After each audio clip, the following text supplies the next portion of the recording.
வணக்கம் நண்பர்களே. கருவுக்கு 6-7 வாரங்கள் ஆகிருச்சு, ஆனாலும் இன்னும் இதய துடிப்பு வரல அப்படின்னு சொல்கிறவங்களுக்கான வீடியோ தான் இது. இப்போ பொதுவாகவே ப்ரெக்னென்சி பிளான் பண்ணியிருக்கோங்க. ப்ரெக்னென்சிக்கு செக் பண்ணோடனே பாசிட்டிவ் அப்படின்னு வந்ததுன்னா ஹாஸ்பிட்டல் போய் செக் பண்ணி பார்ப்பாங்க. அப்போ வந்து டாக்டர்ஸ் வந்து என்ன சொல்லுவாங்க அப்படின்னா, கார்டியாக் ஆக்டிவிட்டி வந்து ஆப்சண்ட்டாக இருக்குது, அதாவது கருவில் இருக்க குழந்தைக்கு வந்து ஹார்ட் பீட் இன்னும் வரல, வெயிட் பண்ணுங்கள் அப்படின்னு சொல்லியிருக்காங்க. இது எதனாலலாம் நடக்குது, ஏன் ஹார்ட் பீட் வரல அப்படின்னு சொல்லி பார்த்தோம் அப்படின்னா, இப்போ ஒரு மதர் வந்து ப்ரெக்னெண்ட்டாக இருக்காங்க, ஒரு பெண் வந்து ப்ரெக்னெண்ட்டாக இருக்காங்க அப்படின்னா அவங்க ரெஸ்ட்டே இல்லாமல் அதிக வேலை செய்வாங்க. அப்படி இல்லைன்னா ரொம்ப நிறைய லாங் ட்ராவல் போகிறது, அப்படி இல்லைன்னா ஒரு சிலரோட கர்ப்பப்பை வாய் இருக்கு இல்லையா, அது வந்து ரொம்ப வீக்காக இருக்கும்.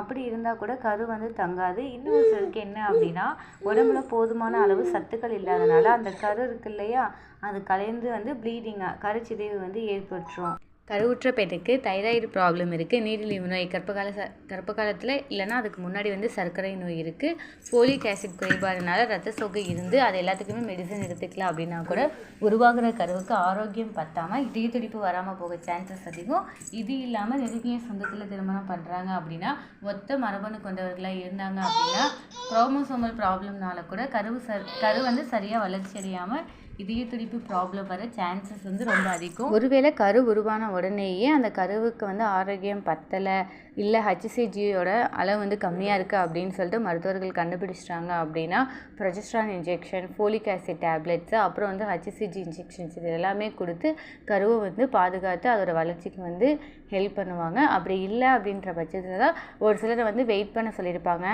சப்ளிமெண்ட்ஸ் மட்டும் கொடுத்து. அப்படி இல்லை அப்படின்னாலும் இன்னும் ஒரு சிலருக்கு வந்துட்டு அதுவாகவே தானாகவே கருச்சிதைவு வந்து ஏற்பட்டுருக்கும். இந்த வீடியோ ரிலேட்டடாக ஏதாவது டவுட் இருந்தது அப்படின்னா கீழே கமெண்ட் செக்ஷனில் கமெண்ட் பண்ணுங்கள். நன்றி.